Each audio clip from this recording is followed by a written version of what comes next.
What if I told you? The very person who tried to destroy you is now being silently dismantled by God himself piece by piece, and you don't even have to watch it happen while you were crying in secret. Heaven was building a case while they laughed behind your back.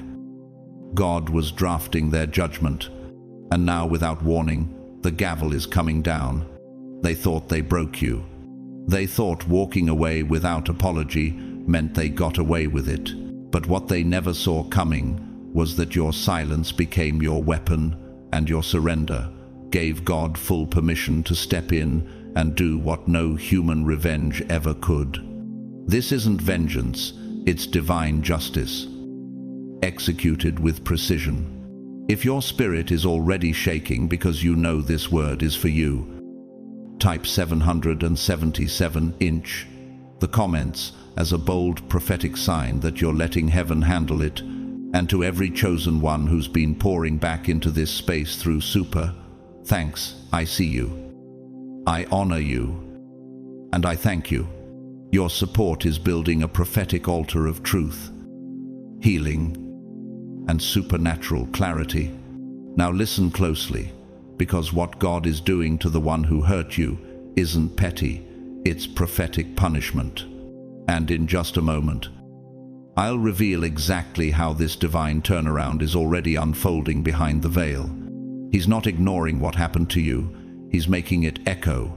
Are you ready to see what happens when God fights back? God's chosen one. You don't need revenge. God is already doing this to the one who hurt you.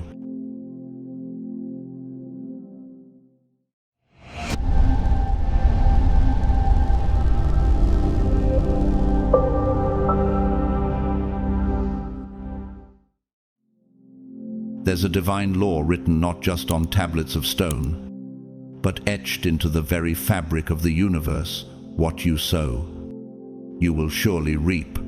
And chosen one, the reaping has begun. Those who harmed you didn't just offend your name, they collided with a system of justice designed by heaven itself. It may have looked like they got away with it. It may have felt like silence echoed louder than vindication. But beneath that silence, the court of heaven has already issued a verdict. Their actions sent frequencies into the spiritual realm. And now, a righteous wave of consequences is returning to them with calculated precision. The Bible speaks this truth clearly in Galatians 6-7. Do not be deceived. God is not mocked. For whatever one sows, that will he also reap. There are no escape clauses in spiritual law. No matter how loud their lies, no matter how bold their manipulation, the harvest always comes. Sometimes it arrives quietly, sometimes violently, but it always arrives. But here's the question that stops people in their tracks. What if the delay you're seeing is not denial, but preparation for a public reversal so exact it silences every lie spoken against you? Imagine God not just dealing with your enemies privately, but making their exposure part of your elevation. Psalm 23:5 confirms this divine principle. You prepare a table before me in the presence of my enemies. God doesn't just bless you, he stages your breakthrough in the presence of those who thought you were broken. Take the example of Amanda Gorman, the young poet who rose to international fame after her stirring poem at the 2021 U.S.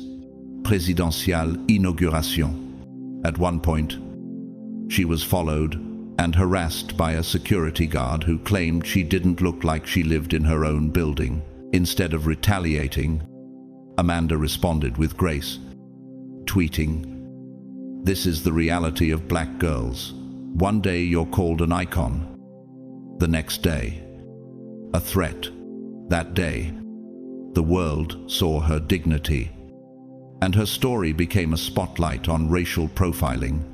The one who tried to diminish her only amplified her influence. That's what happens when God flips the script. But what about those who tried to rise by stepping on others only to fall harder than anyone imagined? Carlos Ghosn, the former CEO of Nissan, once celebrated as a corporate savior. He was hailed for transforming failing companies into profit machines, but behind the scenes, he allegedly manipulated financial reports, dodged taxes, and orchestrated deception at the highest levels.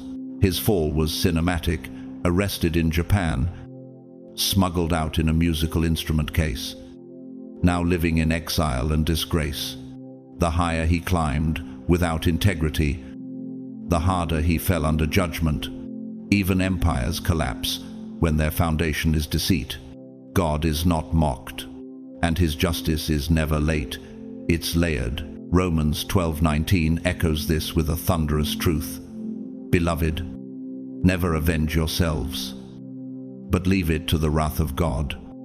For it is written, "Vengeance is mine, I will repay," says the Lord.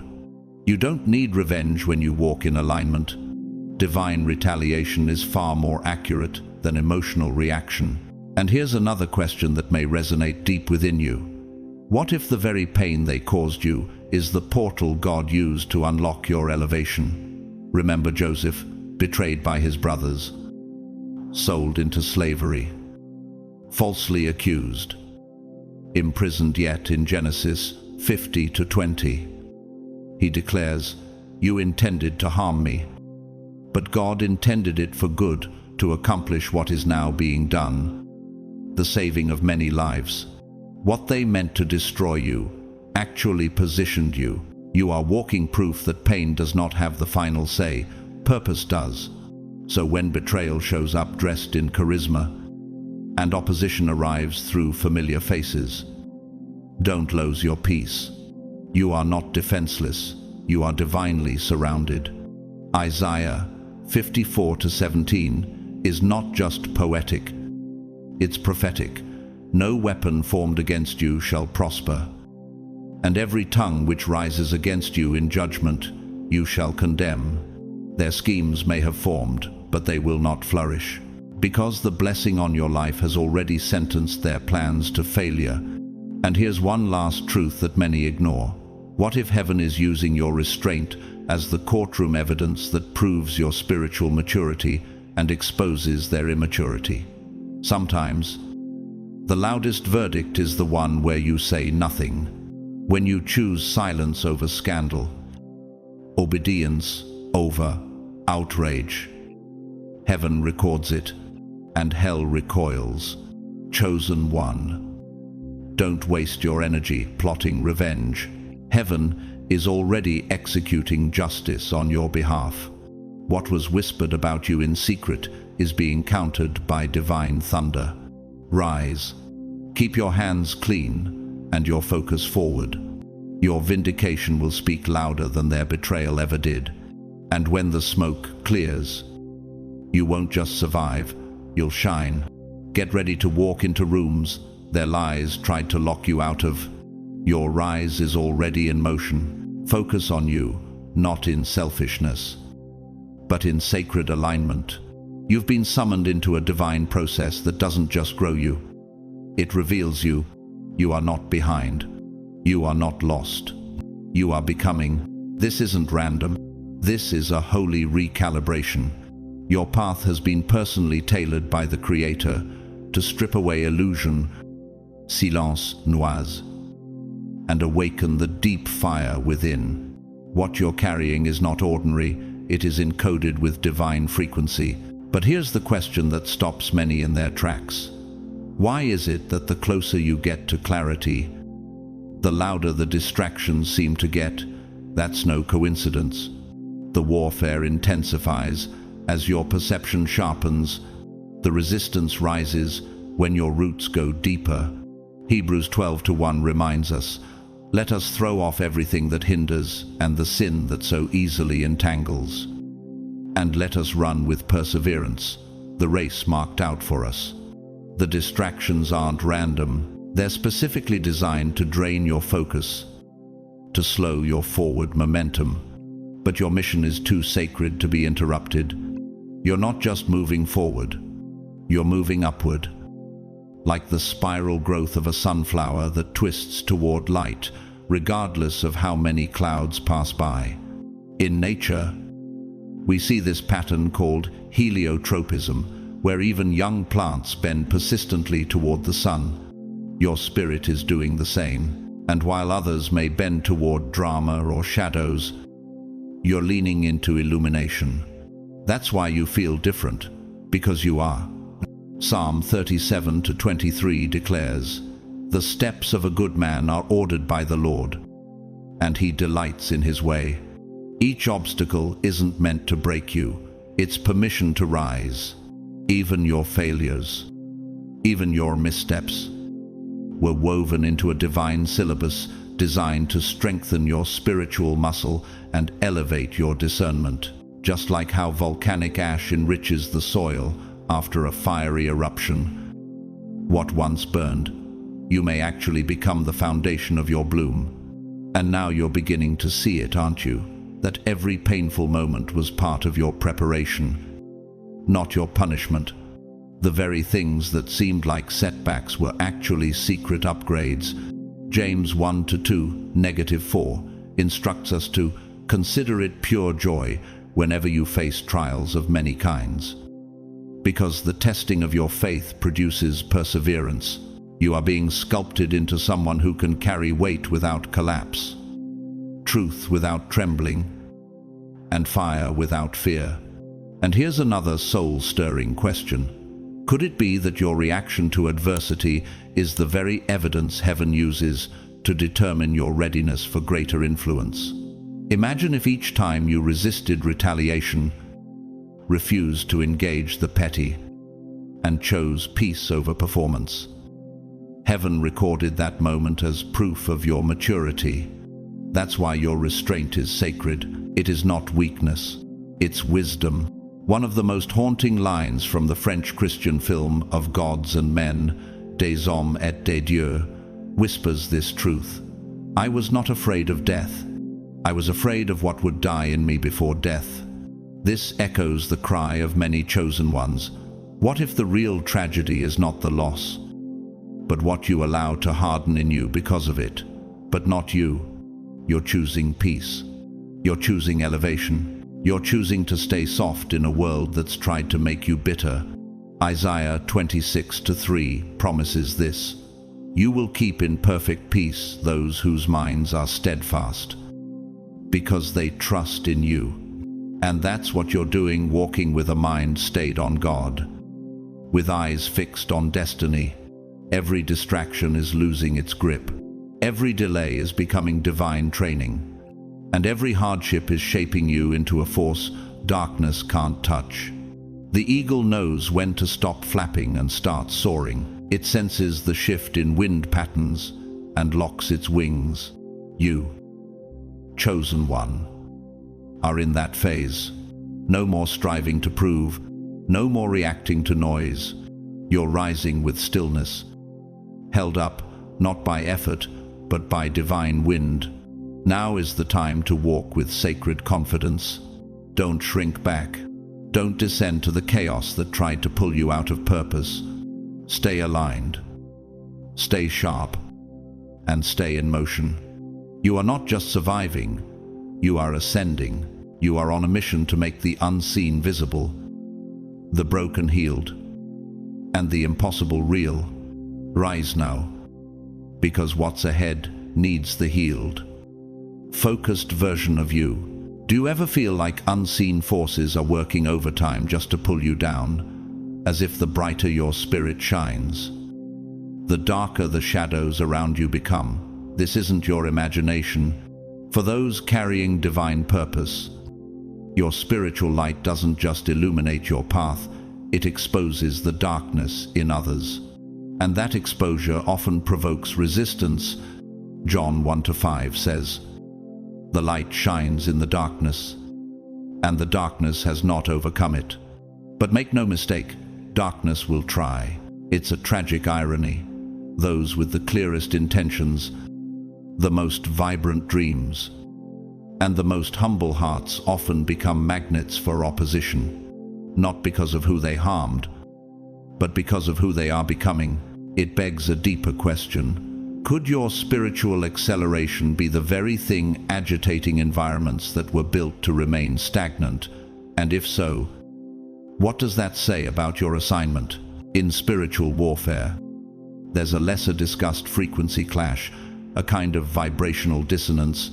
From a quantum field theory perspective, energy doesn't lie. When a high-frequency soul enters a low-frequency space, it causes an imbalance, a ripple.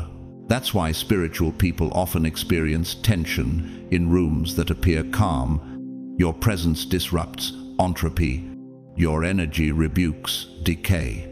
Ephesians 6:12 reminds us, "For we wrestle not against flesh and blood, but against principalities, against powers, against the rulers of the darkness of this world." Sometimes the battle isn't loud, it's energetic.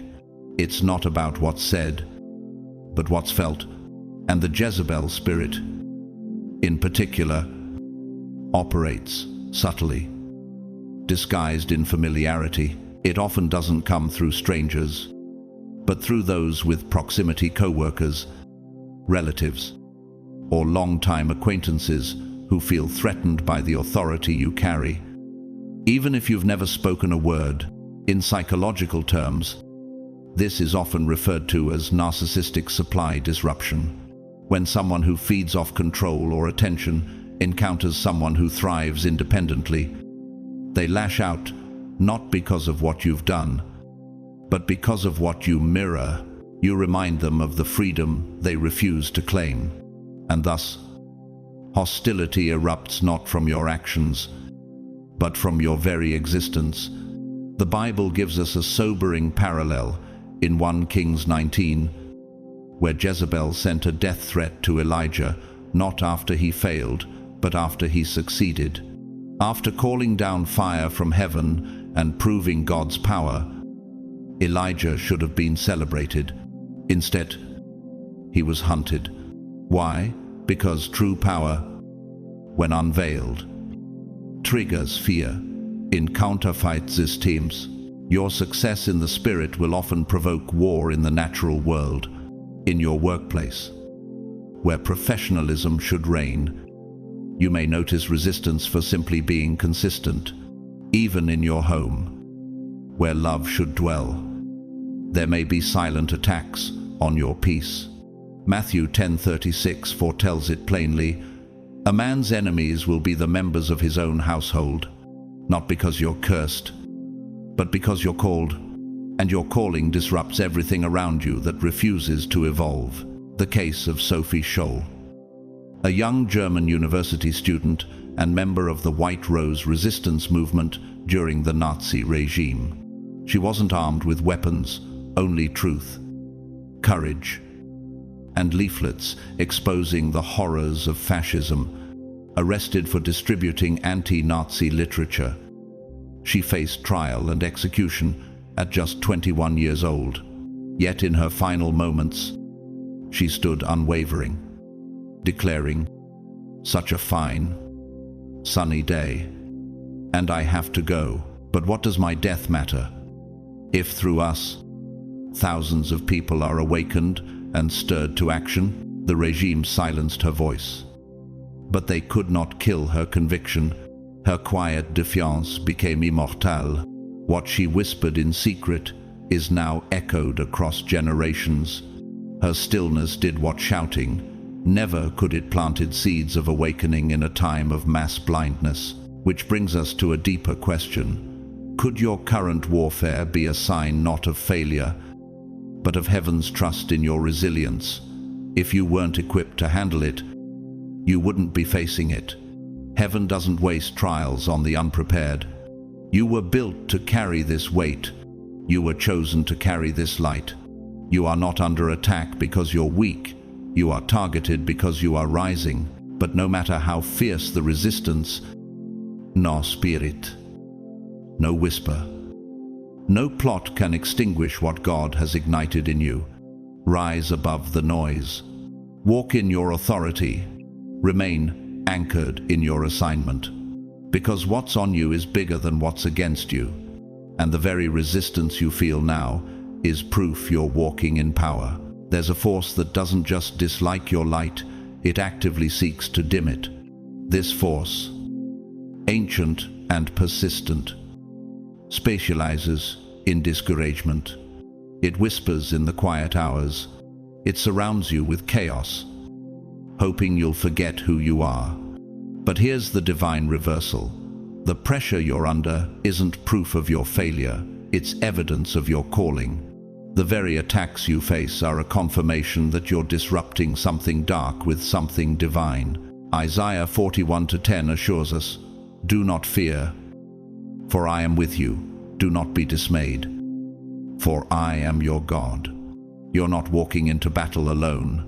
You're surrounded, not by enemies, but by angels. You're shielded by something. No curse, no lie, no betrayal can penetrate. That's why you're still standing, even when it looked like everything around you was falling apart. But ask yourself this: could it be that your resistance is a sign of divine recognition, that heaven sees you as strong enough to handle what would have broken someone else? Spiritual warfare doesn't show up when you're off track, it shows up when you're getting close. The closer you move toward alignment, the more intense the interference.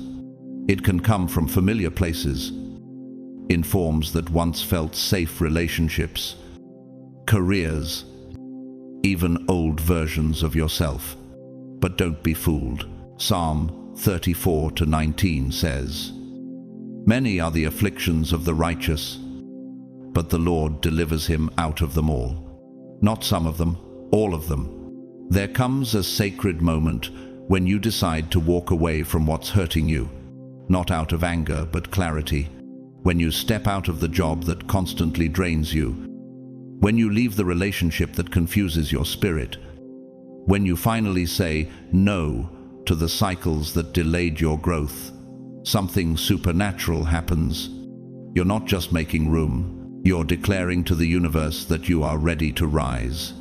And in doing so, you become a target, but also a threat. We see this mirrored in the story of Jesus in Matthew 4, just after his baptism, before any miracle, before the crowd, before the cross came the temptation.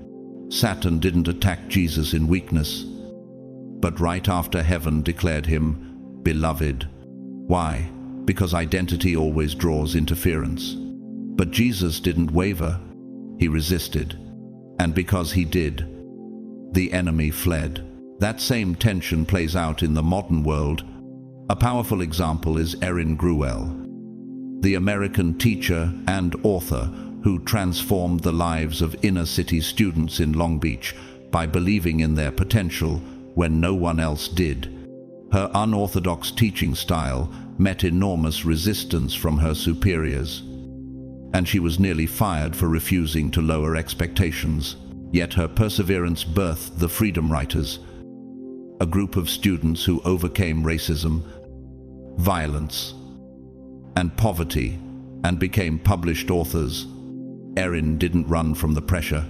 She walked through it and turned resistance into revolution.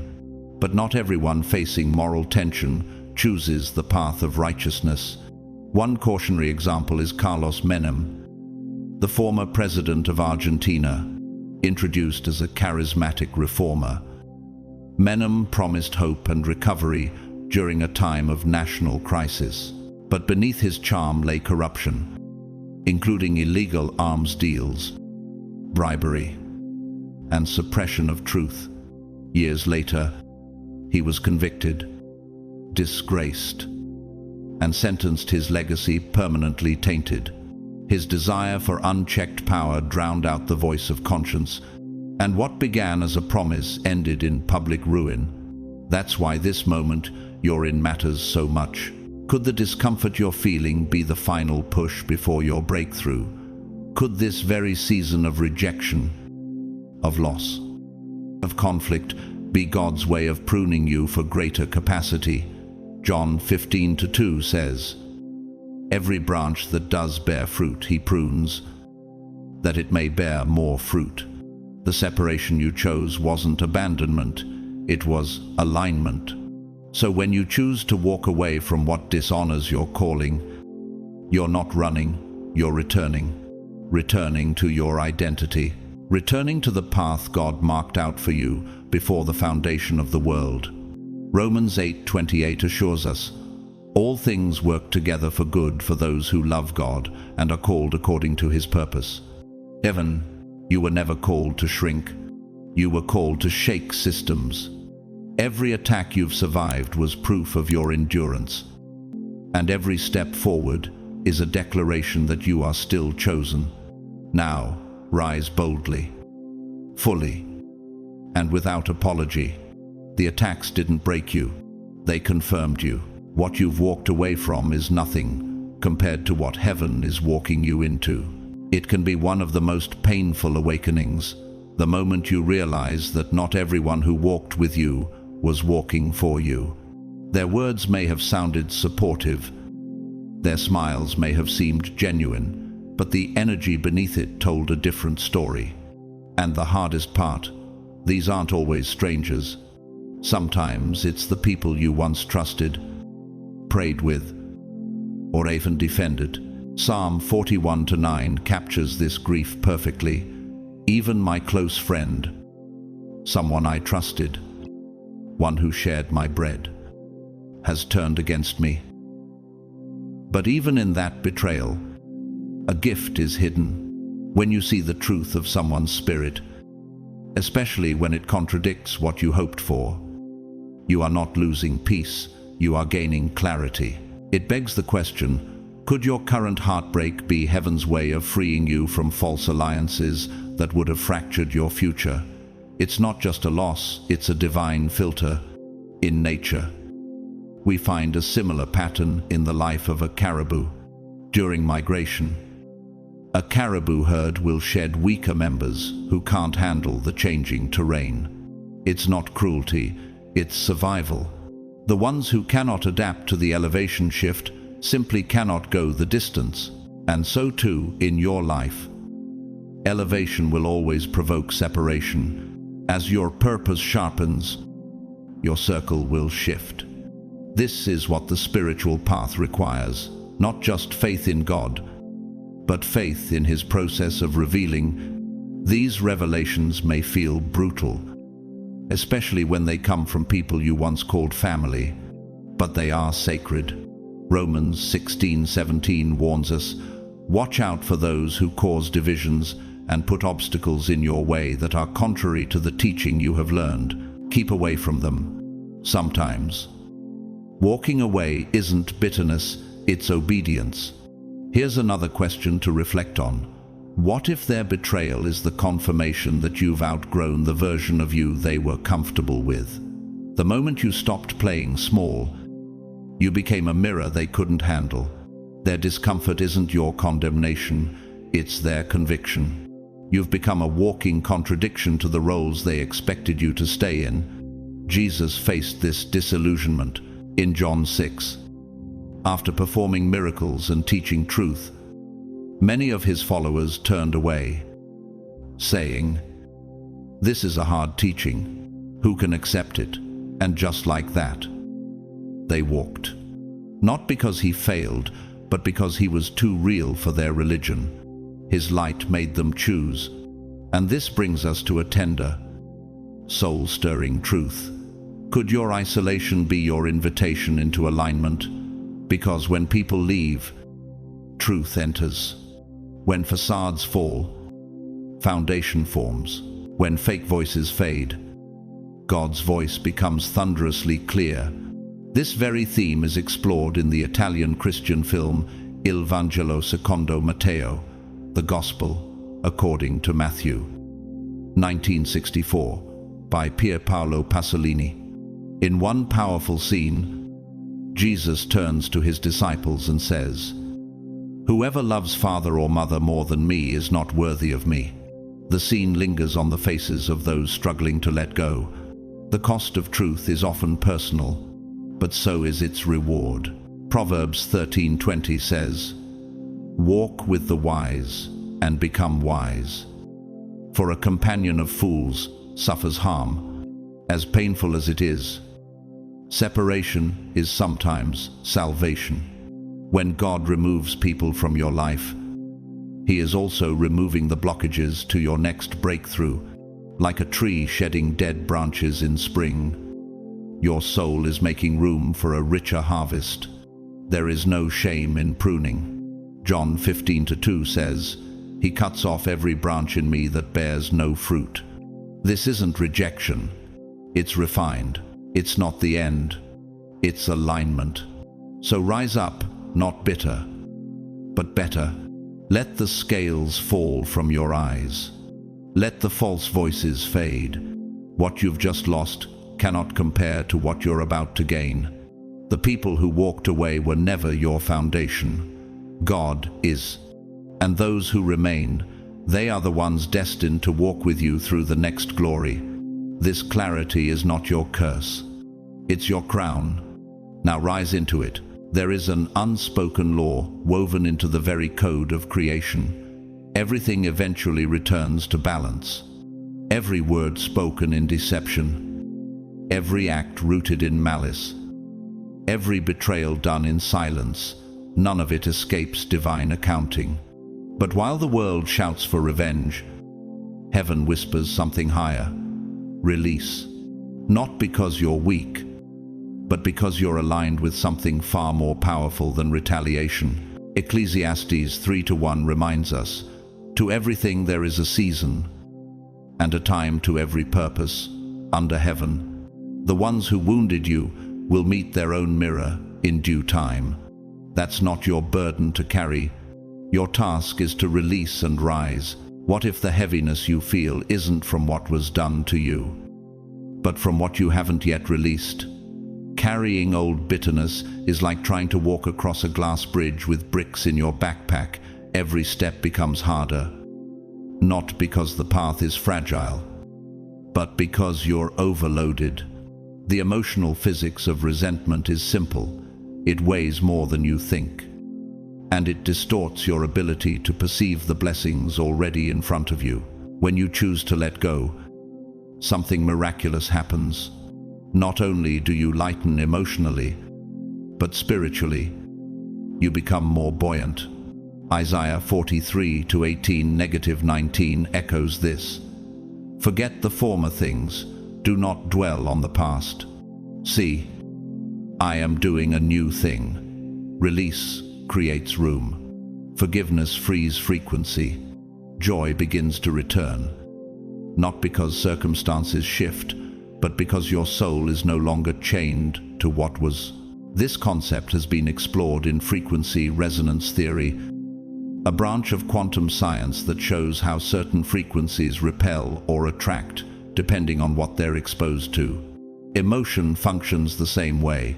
When you hold on to negativity, your frequency repels newness. But when you recalibrate through gratitude, forgiveness, faith, you attract environments, people, and encounters that are aligned with your peace.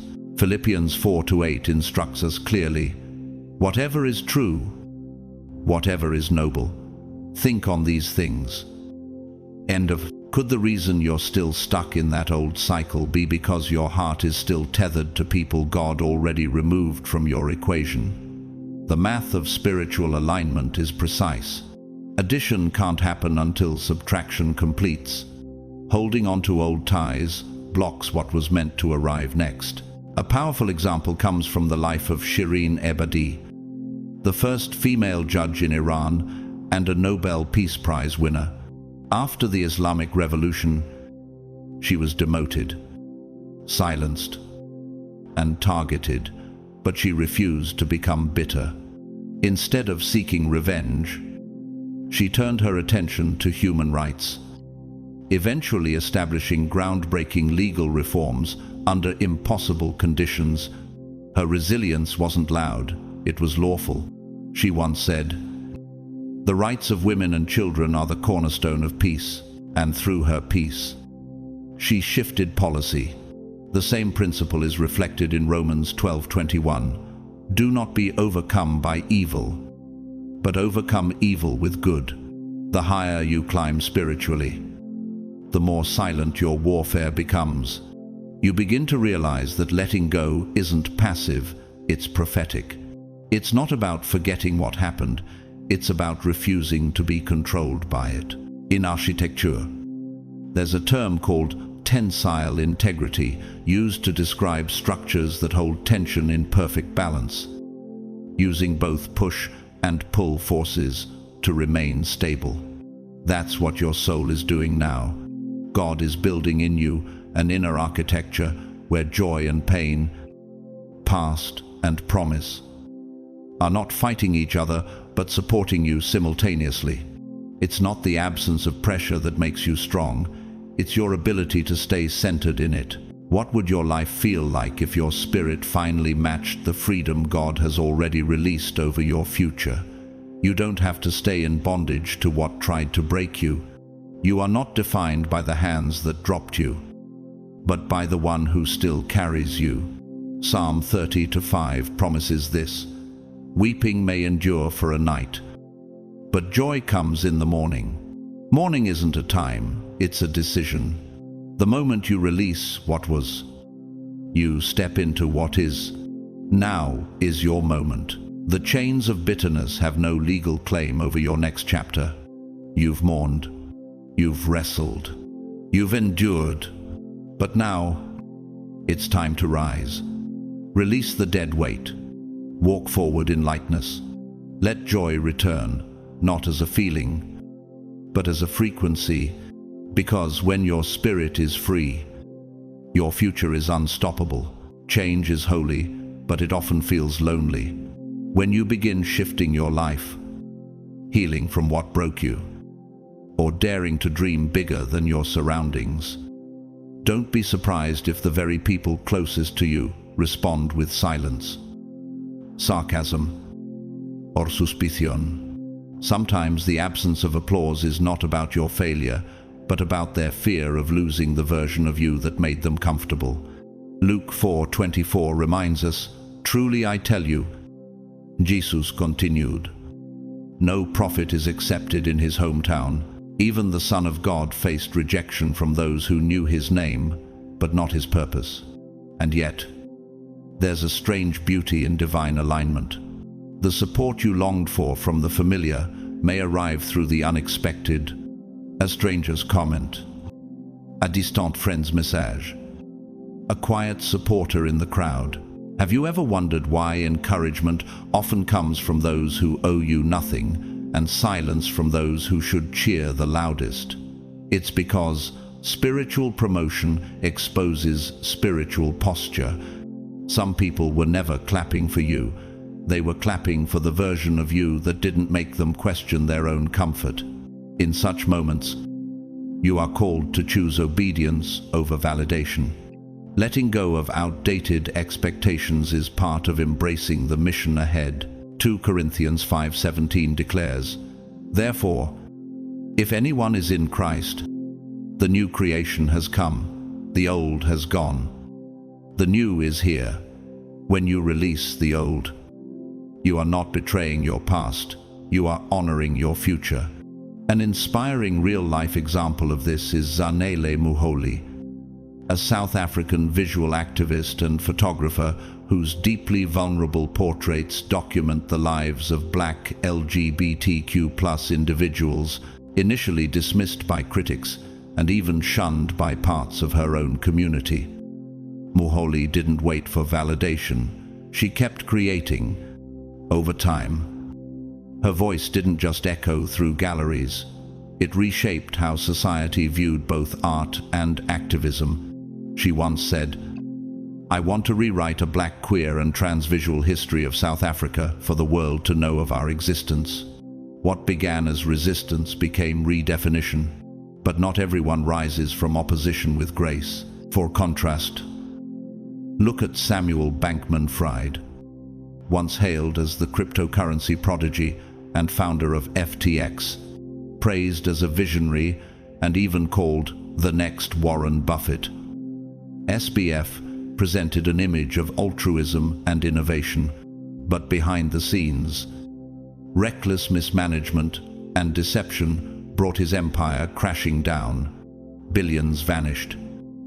Trust collapsed. And now he faces multiple federal charges. His downfall is a reminder: charisma without integrity will always implode. What if the hostility you're experiencing is not a sign of failure, but a signal that you're being positioned for something greater than what your current circle can handle? Not every critic is your enemy, but not every friend is your ally either. Proverbs 18:24 warns, "A man of many companions may come to ruin, but there is a friend who sticks closer than a brother." So how do you respond when you feel unsupported? You move anyway. You bless anyway. You build anyway. The enemy's most common strategy is to discourage you just before you reach the breakthrough. But Galatians 6-9 tells us, "Let us not grow weary in doing good, for at the proper time we will reap a harvest if we do not give up." The shadows can't stop the sunrise. Even the whispers can't silence your purpose. Keep going. Not because it's easy, but because it's ordained. Don't let their silence stop your sound. Don't let their doubt dim your fire. You weren't chosen to be understood by everyone. You were chosen to be faithful. Walk boldly. Speak truthfully. Love fiercely. And move forward with the certainty that what God started in you, no hostility can halt. This isn't the end, it's unfolding. When others set traps for you in the shadows, their real hope isn't just to watch you fall, it's to provoke a reaction. They want to break your character so they can confirm their assumptions. But the one who knows their purpose doesn't need to perform. The most disruptive response is often no response at all. Proverbs 29-11 says, "A fool gives full vent to his spirit, but a wise man quietly holds it back." Your silence, when it's rooted in discernment, becomes a spiritual weapon sharper than any word you could throw back. It's strange how spiritual warfare often hides in professional spaces, behind casual meetings, boardroom smiles, or emails laced with passive aggression. The modern workplace isn't always about merit. Many times it's a disguised arena of jealousy, insecurity, and quiet sabotage. But here's a question worth reflecting on. What if the attack you're experiencing at work isn't about your position, but about your presence? What if your integrity exposes the mediocrity that others have grown comfortable masking? The same thing happened to Daniel in the Old Testament. In Daniel 6, the administrators and satraps couldn't find any fault in him, so they created one. They manipulated the system to trap him in his faith, knowing his loyalty to God wouldn't bend, and yet, despite their schemes, Daniel's favor with God turned their trap into his testimony. The lions didn't devour him, they devoured the ones who tried to destroy him. There is something deeply strategic about choosing peace in the face of provocation. It requires strength, not weakness. Isaiah 30-15 says, "In quietness and trust shall be your strength." And that's precisely where you disarm the ones sent to rattle you. When you refuse to descend into their drama, you frustrate their agenda. You force them to reveal their character by not sacrificing your own.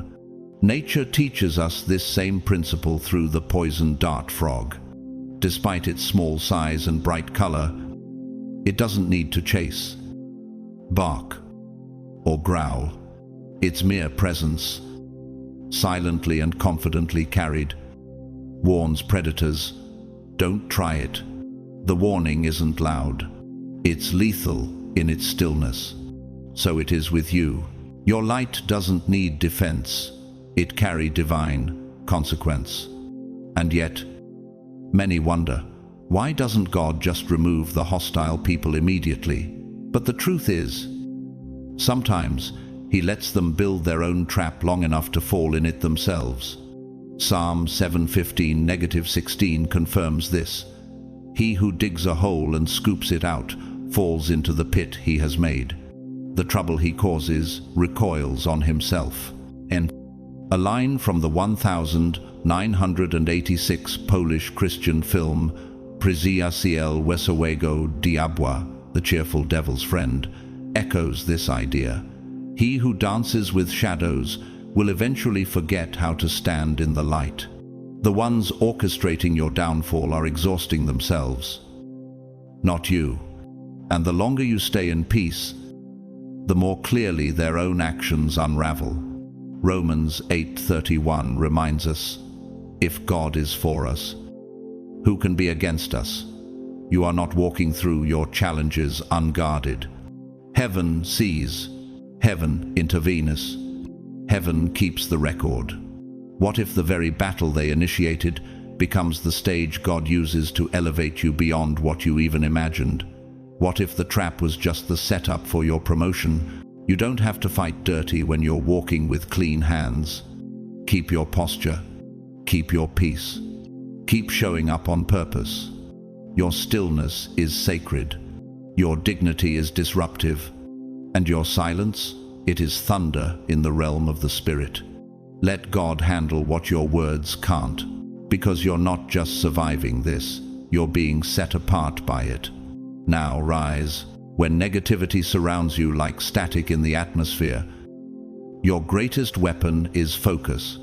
Not the kind of focus fueled by ego or competition, but the sacred kind that is anchored in identity. Psalm 1-3 reminds us of what happens when you stay rooted. That person is like a tree planted by streams of water, which yields its fruit in season, and whose leaf does not wither. Whatever they do prospers. Your purpose does not rely on the applause of others. It's not built on trending validation. It is sustained by divine design.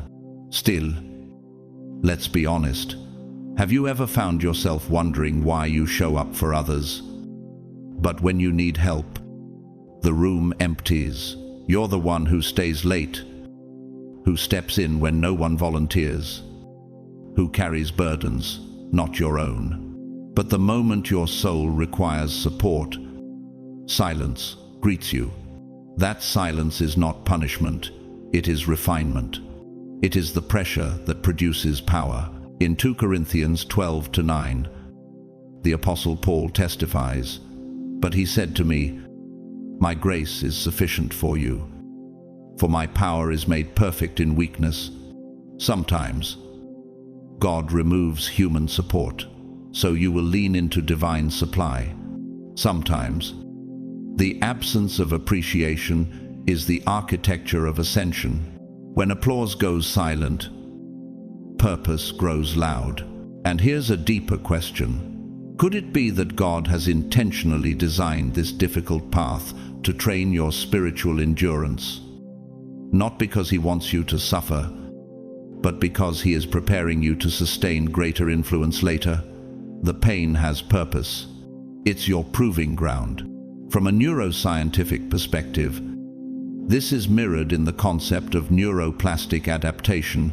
When exposed to sustained pressure, the brain develops more efficient pathways for resilience. In other words, consistent difficulty trains your mind to operate at higher strength with less emotional disruption.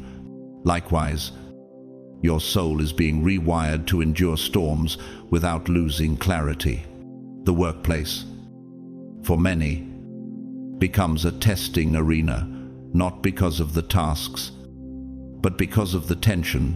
And yet, when you resist the urge to mirror toxicity and instead continue to bring excellence, integrity, and truth, you don't just survive. You change the room. Romans 12:21 declares, "Do not be overcome by evil, but overcome evil with good." What others send to break you only polishes your resilience. You may not be publicly celebrated now, but heaven has taken note. The times you held your tongue when you were provoked, the nights you carried the weight of injustice in silence, the mornings you showed up even when you felt invisible. These are sacred records. Isaiah 40:29 affirms this truth. He gives strength to the weary and increases the power of the weak. That is your spiritual recompense, divine stamina. Every time you endure, you are forming the spiritual equivalent of gravitational resistance training. The more pressure, the stronger the core. Pope Tawadros II, the Coptic Orthodox Patriarch of Alexandria, once said during an address to persecuted Christians in Egypt, "Martyrs are not made by death, they are formed by conviction. Their blood only testifies to what they decided long before. It is not the visible opposition that defines a warrior, it is the quiet resolve underneath it. You have that. That's why you haven't quit, even when it would have been easier. What if the people making your journey harder are unknowingly building the very platform God will use to elevate you? What if their resistance is secretly reinforcing your authority? Galatians 6-9 brings it all home. Let us not become weary in doing good, for at the proper time we will reap a harvest if we do not give up. The harvest is not a fantasy, it is a law. Sowing through hardship guarantees supernatural reaping. Keep going. Not because it's fair, but because it's forming you. Your silence has power. Your consistency has weight. The reward is not just coming, it's already unfolding. The resistance you're experiencing is the confirmation of the greatness you carry. Let them underestimate. Let them misjudge. Because heaven is backing you, and no amount of shadow warfare can stop what's been stamped by glory. Rise now. This battle is shaping your legacy. Lift your head, not in pride, but in promise. These difficult moments you're enduring aren't here to break you. They're here to build you. What you're walking through is not just resistance, it's refinement.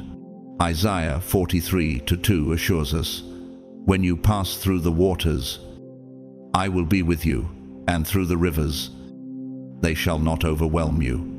These aren't ordinary challenges, they are divine preparations in disguise. You're headed somewhere sacred, a future untouched by the cynicism of those who tried to define you by your past. And here's a question worth asking in the quiet moments. What if your current storm is the final test before you arrive in the place that darkness cannot enter? Not everyone was meant to come with you. Some were only meant to reveal themselves so you could let go. While some try to cloud your clarity with resentment and jealousy, they won't be able to withstand the altitude of where you're headed. Their whispers will collapse under the weight of your elevation. Romans 8:31 reminds us, if God is for us, who can be against us? Their plots may be loud, but they are powerless. Heaven has already ruled in your favor.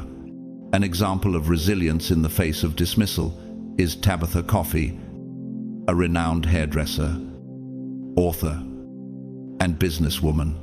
Born in Australia, she faced early rejection and ridicule for her boldness and vision, yet she turned every no into a new door, eventually rising to become a global business coach and media personality. Her famous quote, "I don't do basic," wasn't just a brand, it was a declaration of how she refused to shrink.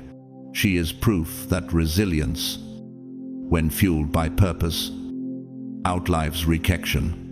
But history also reminds us that not all who plot against others walk away unscathed. Dominique Strauss-Kahn, once a powerful figure as the head of the International Monetary Fund, was widely believed to be next in line for the French presidency, but his abuse of power and scandals led to a spectacular fall. From global influence to global disgrace, he became a cautionary tale about the consequences of sabotage and pride. Those who sow deception inevitably reap devastation. And now comes a sobering question. What if your enemies are unknowingly preparing your platform? The very ones who tried to slow you down may soon find themselves left behind watching as you step into the very position they tried to block. Deuteronomy 28:13 declares, "The Lord will make you the head and not the tail." You shall be above only, and not beneath. You are not beneath the attacks.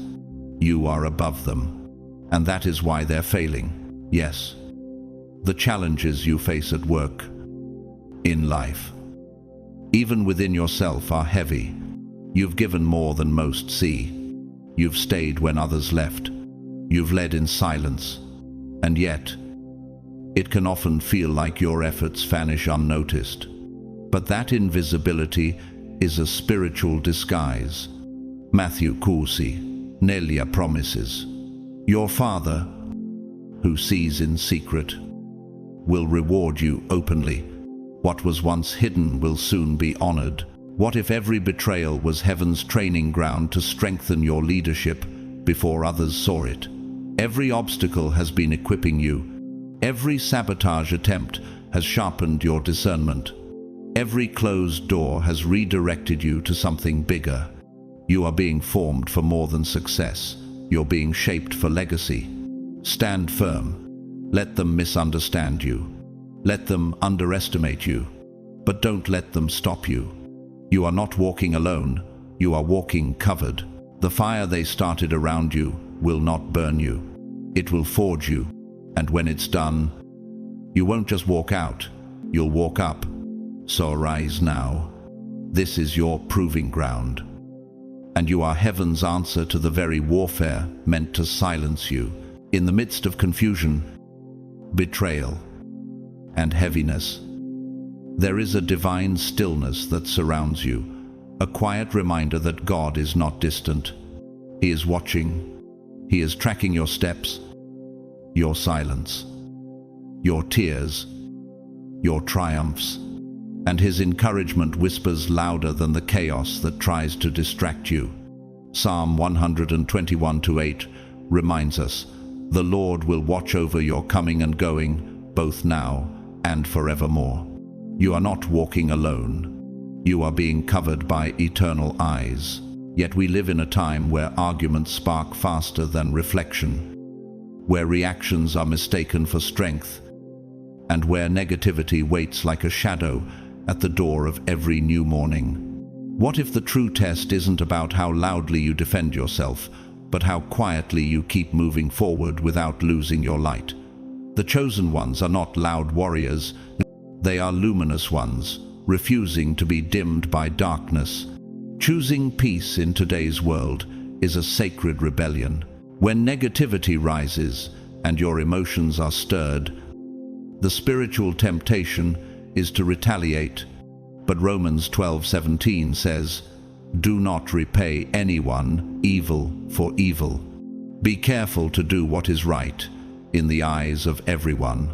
You don't need to engage in every battle. Some fights are traps dressed up as justice. You've been chosen for a path that demands discipline, not distraction. There's power in knowing when to walk away from an argument that doesn't deserve your voice. Power in protecting your peace like a sacred altar. Have you noticed how much energy is lost when we chase the approval of people who never intended to understand us in the first place? Don't waste what's holy on what's hollow. Matthew 7:6 warns us clearly, do not give what is holy to the dogs, nor cast your pearls before swine. And this strength isn't rooted in arrogance, it's rooted in clarity. Clarity of identity, of calling, of worth. And that's where your mindset becomes your shield.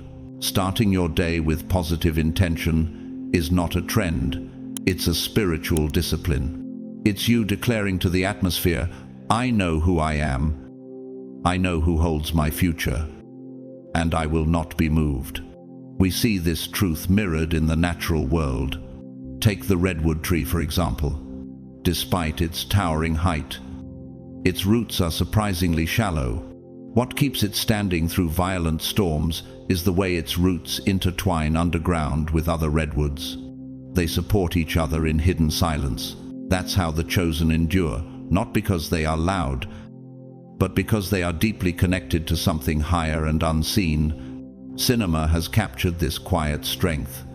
In the 2010 Italian spiritual drama La Pecora Nera, The Black Sheep, The protagonist, misunderstood, mocked, and dismissed, says in one powerful moment, "They think I'm broken because I don't scream, but I'm just walking towards something they can't see yet."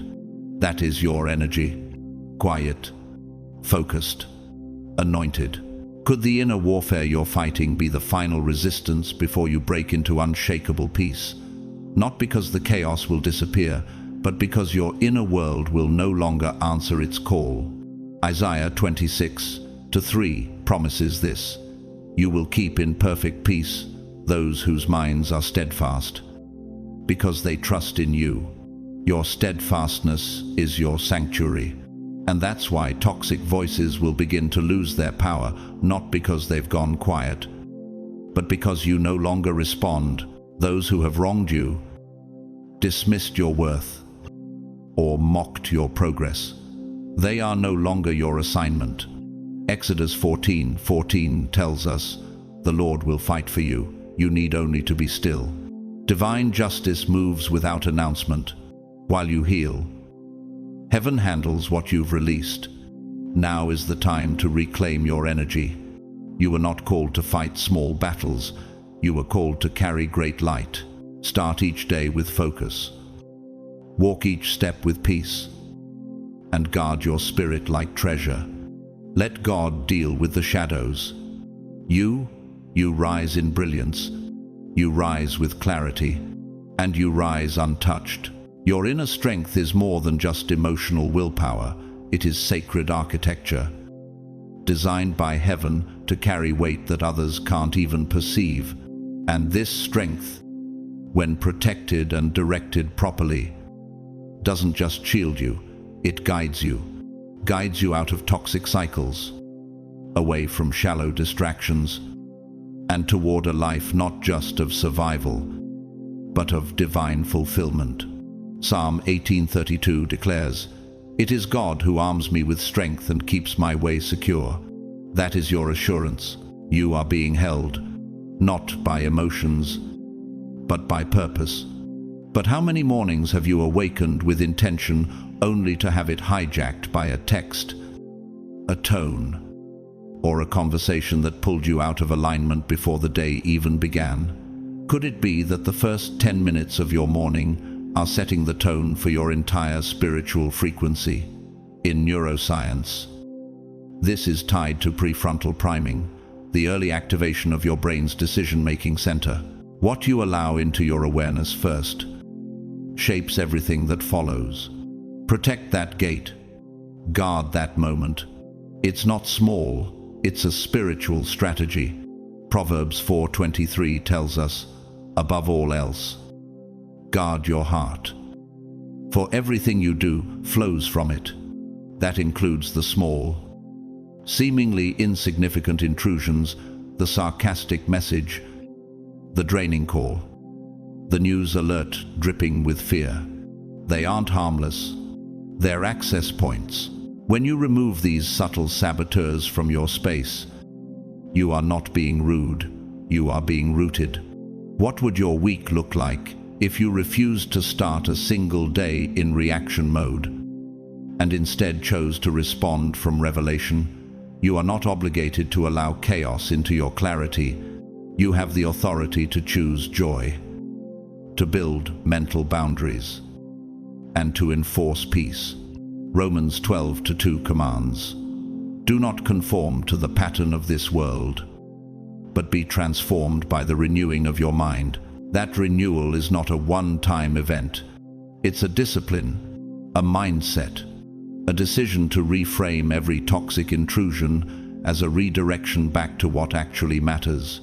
In physics, the concept of signal interference explains how external noise disrupts the purity of transmission between two connected devices.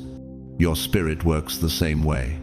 When your internal signal is interfered with by negativity, especially early in the day, your connection to purpose gets fuzzy. That's why spiritual clarity requires environmental pruning. A powerful real-life example of this comes from Martine Rothblatt, the founder of SiriusXM and biotech visionary. As a transgender woman, entrepreneur, and mother. Martine built billion-dollar systems while navigating tremendous social resistance. In her book, Virtually Human, she wrote, "I learned early that the best way to shape your world is to remove what tries to reshape you." Her clarity came from choosing focus over friction. And today, her innovations in satellite radio and biotech have saved and inspired lives across the world. Isaiah 26:3 affirms, "You will keep in perfect peace those whose minds are steadfast, because they trust in you." Peace isn't the absence of noise, it's the mastery of inner stillness despite the noise. And that's what your mornings must become, a sanctuary, not a battlefield. What if the negativity you've been tolerating is not just delaying your joy, but blocking your next breakthrough? Let this be your permission to cleanse your space, to reclaim your mindset, and to disconnect from everything that doesn't match your assignment. Psalm 118:24 reminds us, "This is the day the Lord has made.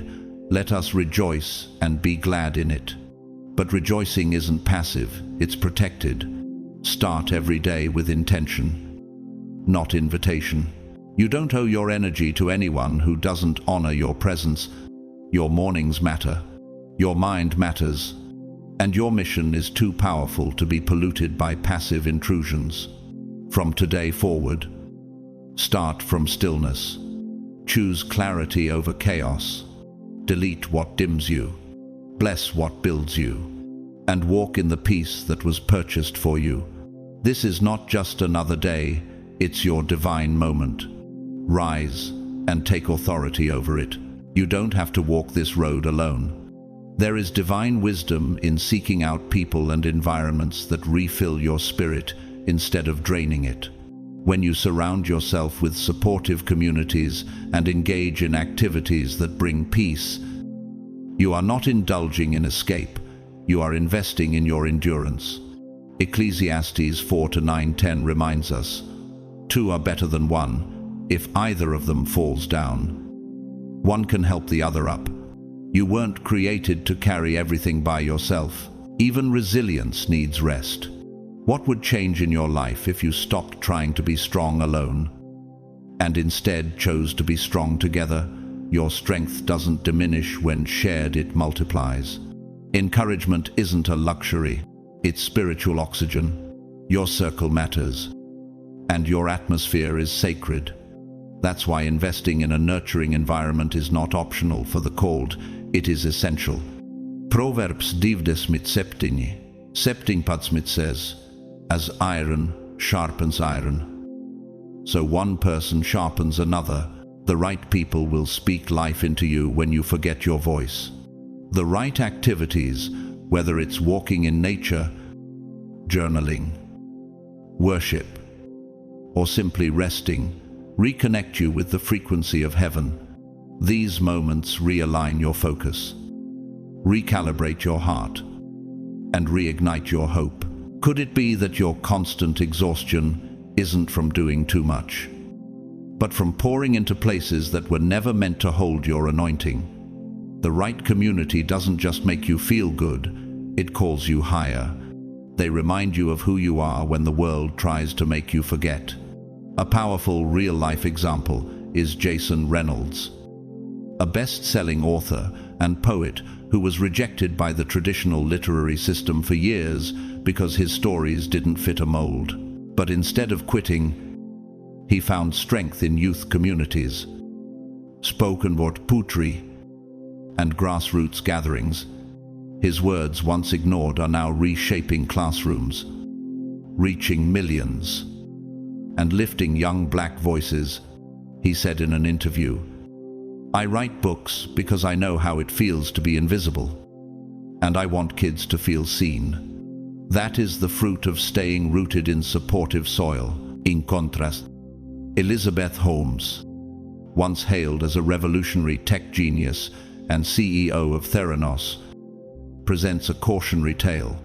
She isolated herself in an echo chamber of ambition, silencing dissent and ignoring wisdom. What began as a dream to revolutionize healthcare became a deception that collapsed under federal indictment. The lie caught up to the image. She is now serving time, not just for fraud, but for refusing truth and rejecting accountability. Even brilliance cannot outrun consequence. You, on the other hand, are called to walk in truth. And truth needs fuel. That fuel is hope. And hope is sustained in environments where your light is not resented, but celebrated. Isaiah 40:31 declares, "But those who hope in the Lord will renew their strength. They will soar on wings like eagles." This is the kind of strength that doesn't fade when trials increase. It is not a loud confidence, but a steady one, a confidence that refuses to give up, even when results aren't immediate. Have you ever wondered if your perseverance is the very testimony someone else is watching in silence? You're not just surviving for yourself. You are walking proof that struggle is not the end. Your consistency is a sermon. Your courage is contagious. Romans 5:3 tells us, suffering produces perseverance, perseverance, character, and character, hope. Every difficult season is forming something eternal within you. Your setbacks aren't delays, they are sacred pivots.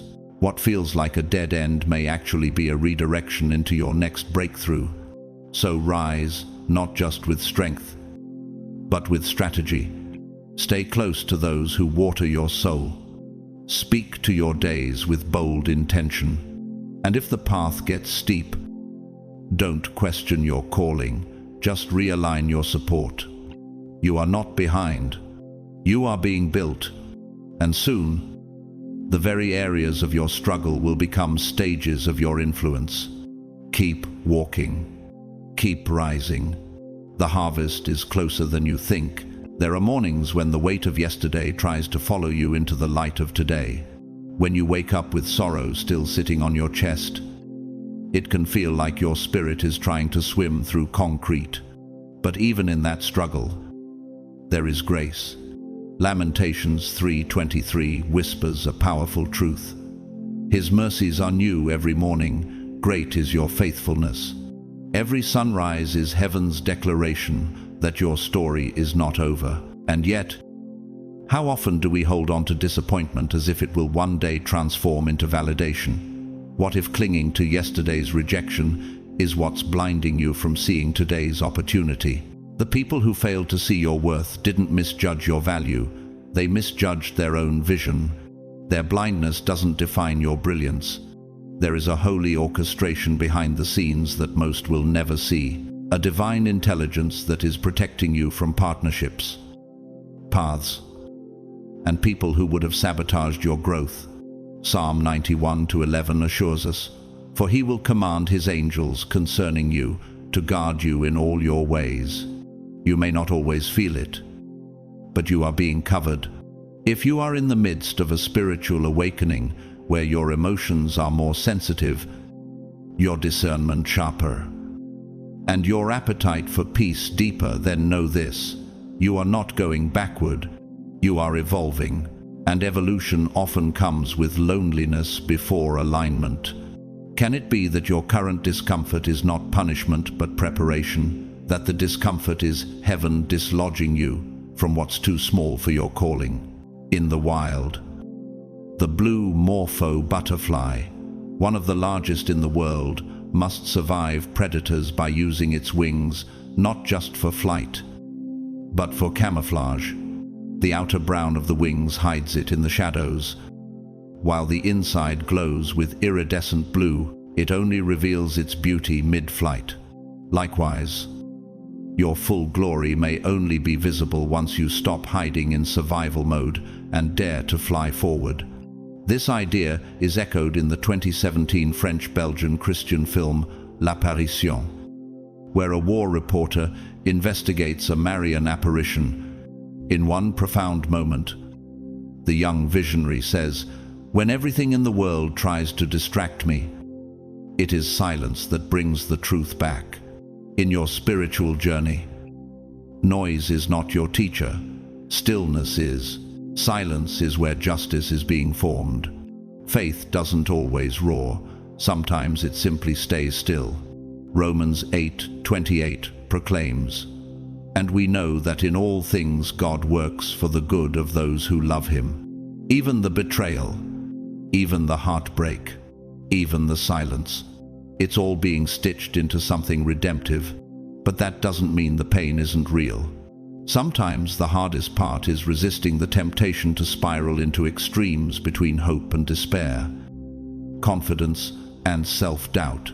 Could it be that this season is not about choosing between extremes, but learning to stand in the balance?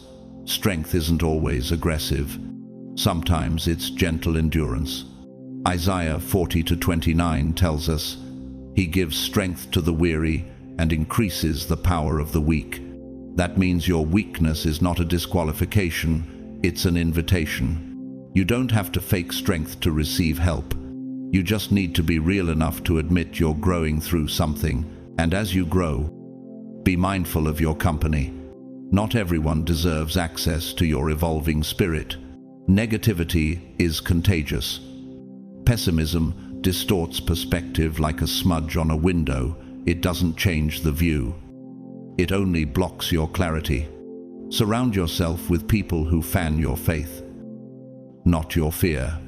Proverbs 13:20 reminds us, "Walk with the wise and become wise. For a companion of fools suffers harm." Community is not just about comfort, it's about cultivation. Build with people who make you better, not bitter. You deserve to heal in environments that honor your process. So rise. Even if your voice trembles, even if your hands shake, rise anyway. Yesterday may have buried you in discouragement, but today is resurrection. Step forward in hope. Reject what tried to reduce you. Align with what builds you. Because where you're going doesn't require you to carry everything that broke you. It only requires that you keep walking. The breakthrough is not a myth. It's already in motion. There are sacred pauses in life, brief intermissions between chapters where the world quiets just enough for your spirit to whisper, "What do you truly want now?" This is one of those moments, a divine invitation not to escape, but to reflect. Psalm 46, Tio reminds us, "Be still and know that I am God." In that stillness, heaven hands you a mirror, not just to look at who you've been, but to glimpse who you're becoming. Reflection without movement, though, leads to stagnation. That's why this isn't just a time to think, it's a time to act. A time to learn a new skill. Try something you've never dared, or return to something you loved but abandoned. Could it be that the very joy you've been praying for is hidden inside the skill you've been too afraid to start? New hobbies are more than just distractions, they are doorways. Behind them often lies your next divine assignment. Ecclesiastes 11:6 says, "Sow your seed in the morning, and at evening let your hands not be idle. For you do not know which will succeed." Sometimes it's not about knowing the outcome, but planting in faith and trusting that one of those seeds will bloom in season. In physics, there's a concept known as potential energy, stored energy, waiting to be released. It's the boulder perched on a hill, the bow drawn before the arrow flies. Your waiting season has not been wasted. It has been building pressure, preparing you for release. And when the right opportunity comes, all that unseen preparation will convert into visible momentum. That's the silent architecture of heaven delays that are really designs. And here's another question that might stir something in you. What if your next breakthrough isn't waiting on clarity but on gratitude? We often think progress means more effort, but in the kingdom of God, gratitude is a multiplier. 1 Thessalonians 5:18 commands, "Give thanks in all circumstances, for this is God's will for you in Christ Jesus." Gratitude shifts the frequency of your spirit, allowing you to resonate with things your stress would never attract. From a psychological standpoint, attentional bias shows that the mind naturally focuses on what we train it to look for. When we consistently practice gratitude, we begin to see possibilities where we once saw threat. Doors we once ignored become visible. Patterns we once tolerated become unacceptable. Gratitude doesn't make life perfect. It makes our perception divine.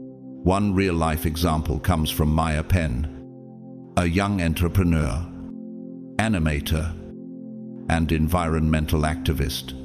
She began her first company at age 8, selling eco-friendly fashion. Through her work, she discovered not just business, but purpose.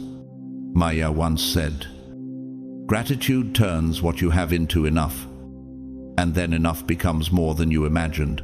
Her mindset of thankfulness and curiosity unlocked doors many adults spend decades trying to reach.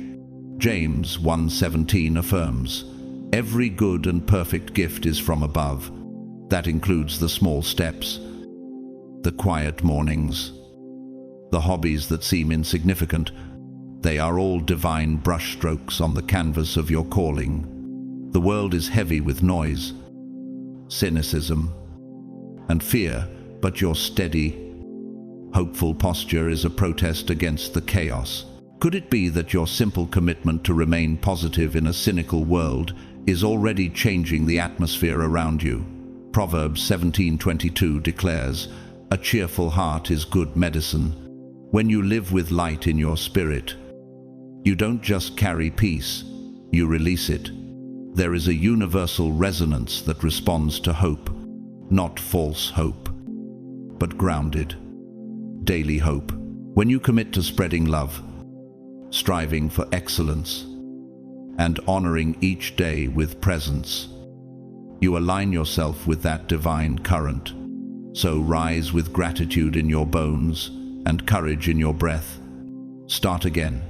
Try again. Say yes to the new. Not because it's guaranteed, but because God is in it. This isn't just another season. It's your launching pad. Build from peace. Move with joy. Trust the process. And know this: heaven is not ignoring you. It is orchestrating your next moment. So, walk forward. Your time is not coming. It's already begun. Chosen one. If this message resonated with your soul, it's because something within you already knows. This isn't just inspiration, it's confirmation. You are not walking through these seasons alone. There is a divine hand guiding you, pruning what can't stay, and preparing you for what must come next. Every challenge, every redirection, every quiet morning of obedience is building a future that aligns with who you truly are in the spirit. This is your time to reclaim your peace, to protect your joy, and to walk forward, not in fear, but in full faith. The detours were divine, the delays were developmental, and what you thought was denial was actually deep preparation. Your resilience is not just noticed, it's sacred. If this message blessed you, I encourage you to like the video, share it with someone who needs this word, and comment below with what spoke to your spirit most today. And if you haven't yet, make sure to subscribe to the channel and turn on the notification bell, because we're building more than a following here. We're building a faith movement. To every supporter, whether you've sent a super thanks or simply stayed to the end, thank you. You are part of this spiritual assignment. Your presence matters. Your prayers matter. Your light matters. And as you go into the rest of your day or week, may you walk in unshakable peace, overflowing grace, and divine alignment. May clarity find you. May strength carry you. And may joy rise in you like a flood. You are covered. You are chosen. And you are just getting started. Blessings and breakthroughs are chasing you down. Don't stop now.